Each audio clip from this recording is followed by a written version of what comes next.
Alors, on va retrouver en duplex maintenant Pierre Verret d'Active Trade.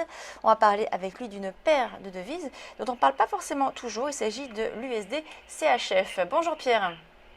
Bonjour Lucie, bonjour Antoine.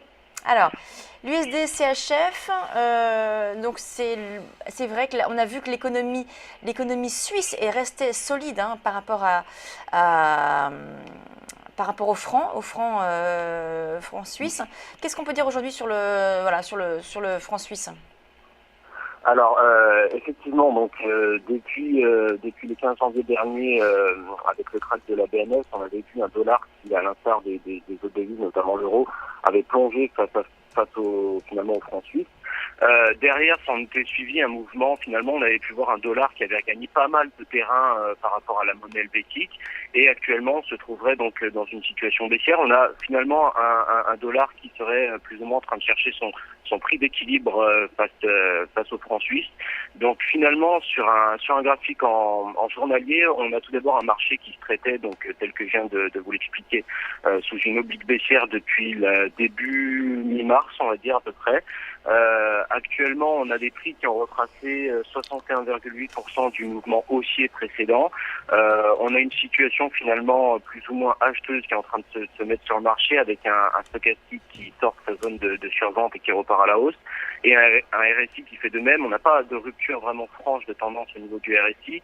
On est toujours en zone de vente également, donc c'est quand même un mouvement à confirmer. Néanmoins, étant donné que le marché se traite sous une oblique baissière, ça serait peut-être intéressant effectivement de se mettre à l'achat sur ce marché-là, en visant les R1 qui correspondront donc à mon niveau de résistance, qui correspondront à l'oblique baissière au niveau des 0,9466 environ, 0,9470 on va arrondir.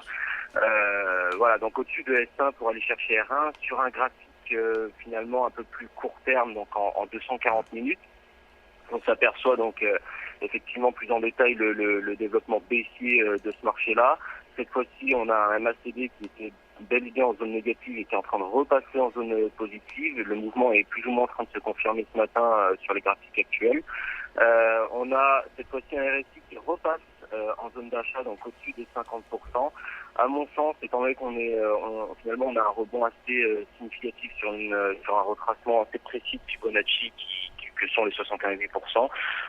Il serait peut-être effectivement intéressant de viser dans un premier temps R1 au niveau des 0,9470 environ. Si rupture de tendance il y a, rupture de tendance à la hausse cette fois il y a, si donc on a un franchissement de la ligne de tendance baissière, j'irai viser R2 dans un second temps.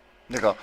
Alors justement, on voit qu'actuellement on a les cours de l'USD CHF qui sont sous la résistance 0,9310. Est-ce que selon vous, alors là vous anticipez la cassure de ce niveau et donc un retour sur 0,9465? Oui, ça me paraît. Alors, c'est pas, comment dirais-je, c'est pas un mouvement ultra confirmé pour être tout à fait honnête avec vous.